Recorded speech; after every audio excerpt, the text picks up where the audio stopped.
প্রকাশ্য দিবালোকে জাতীয় সড়কে ব্যবসায়ীকে অপহরণের চেষ্টা, গাড়ি থেকে ঝাঁপ ব্যবসায়ীর, ফিল্মি কায়দায় রক্ষা। কোলাঘাটের ঘটনায় রীতিমতো চাঞ্চল্য গোটা এলাকায়।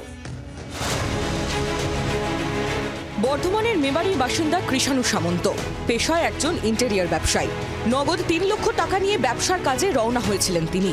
কোলাঘাট থানার জিয়াদা গ্রামের কাছে মুম্বাই রোডে দুপুরবেলা কয়েকজন দুষ্কৃতী তার পথ আটকায়। জোর করে গাড়ি থেকে নামিয়ে তাকে নিজেদের গাড়িতে তুলে অপহরণের চেষ্টা করে। চলন্ত গাড়িতে অপহরণকারীদের সঙ্গে ধস্তাধস্তি হয় ওই ব্যবসায়ী। শেষ পর্যন্ত মরিয়া হয়ে তিনি গাড়ি থেকে ঝাঁপ দিয়ে ছুটতে শুরু করেন। তার চিৎকারে পথ চলতি মানুষ বিষয়টি বুঝতে পেরে পুলিশে খবর দেয়। কোলাঘাট থানার পুলিশ অপহরণকারীদের ধাওয়া করে। অপহরণে ব্যবহৃত বোলেরো গাড়ি ও চালক আটক। বুড়ারি এলাকা থেকে আটক করেছে পুলিশ। তবে মূল অপহরণকারীরা এখনো পলাতক। আহত ব্যবসায়ীকে হাসপাতালে ভর্তি করা হয়েছে। কোলাঘাট থানার ওসি রাজা কুমার কুণ্ডু জানিয়েছেন, ব্যবসায়ীর অভিযোগের ভিত্তিতে তদন্ত শুরু হয়েছে। পলাতকদের খোঁজ জারি। তবে দিনে দুপুরে জাতীয় সড়কে এমন ঘটনা প্রশ্ন তুলে দিয়েছে সাধারণ মানুষের নিরাপত্তা নিয়ে। কিরণ মান্নার রিপোর্ট, জি 24 ঘন্টা।